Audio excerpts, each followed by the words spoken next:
The best time to get broken up with is 10 years ago, but the next best time is right now.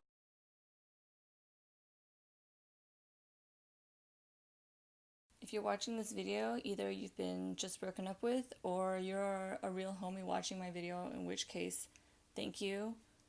Thank you for the other reason too.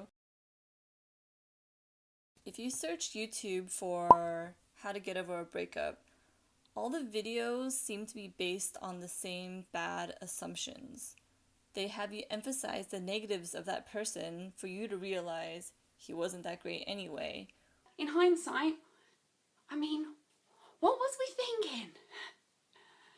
This vlog is going to save you a hell of a lot of months and months in therapy, because realistically, he just wasn't good enough for you. Or they tell you there's more fish in the sea and that you'll find someone better. But neither of these thoughts have ever really helped me, because there's no reason that either of them are actually true. What if he really was just that great of a person? And what if that's literally the best you'll ever do and you'll never find anyone better? I think that there is a way to get over a breakup even if you know that you're not going to find someone like that again. What all these other YouTube videos do is they give you these false mantras on how to see life after a breakup and give you a structure through which you can process your feels in order to get yourself together again. I'm going to share some different mantras though, some ideas that I don't really see shared anywhere else on the internet, but I find them to be much more useful.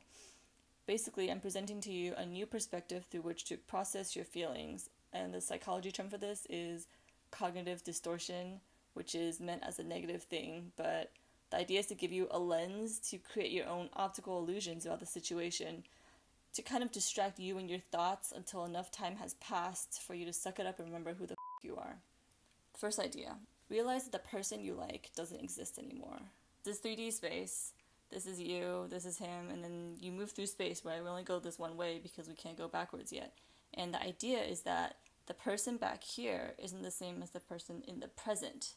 So when you're in the present wanting to be back with this person, it's not the same person that you can see in present time.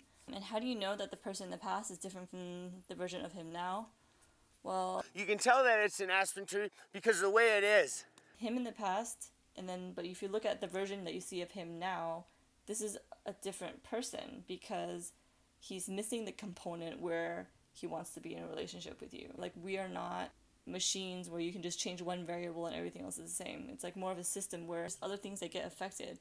So I feel like for me, just realizing that you want something that doesn't even exist anymore, I think that puts in perspective the kind of fantasy world that you're living in. Number 2 is time heals. I'm just talking about the objective fact that time weakens memories and also makes them less accurate. So at this present point in time, your memories of that relationship and of that person are the strongest and most accurate they'll ever be. So from this point on, it's only going to get weaker and less accurate.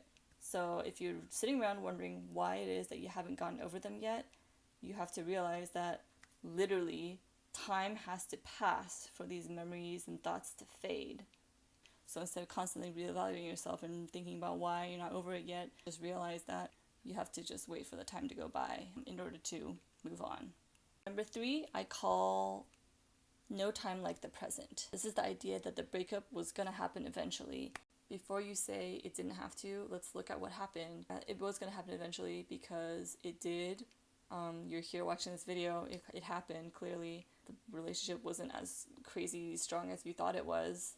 So eventually, sometime down the road, it was going to happen. And if it really wasn't going to happen, someone was going to die eventually anyway, in which case you still have to get over it. Just the idea that you have to get over every person in your life at some point. So if you think about it in terms of if this had taken another year or two, how much more baggage you'd have to deal with, how many more feelings you have to deal with. There's a famous quote that goes, the best time to break up with somebody is 10 years ago, and the next best time is right now. Is that how it goes? It was going to happen eventually. Let's appreciate the fact that it happened now, rather than when you're even more invested. Try to see this breakup as a blessing in terms of timing of your life. And lastly, I want to touch on the part where people say, you're always going to upgrade, you're always going to find someone better.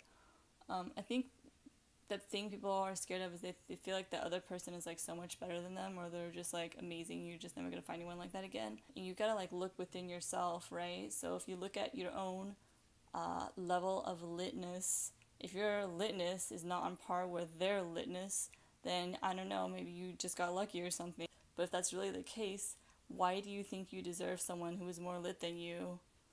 Like, that doesn't even make sense. That's just like a child going to a candy store and wanting everything for no reason. Like, you have to provide some value in the world if you want something back. So maybe that can be motivation for you to just like make yourself better. So I'm curious about what you think about my ideas, if you have any more to add, or if you like all the traditional breakup advice that all the other videos give you about delete his number out of your phone, or like get friends or get into activities or whatever. Also, please like or unlike, so please subscribe.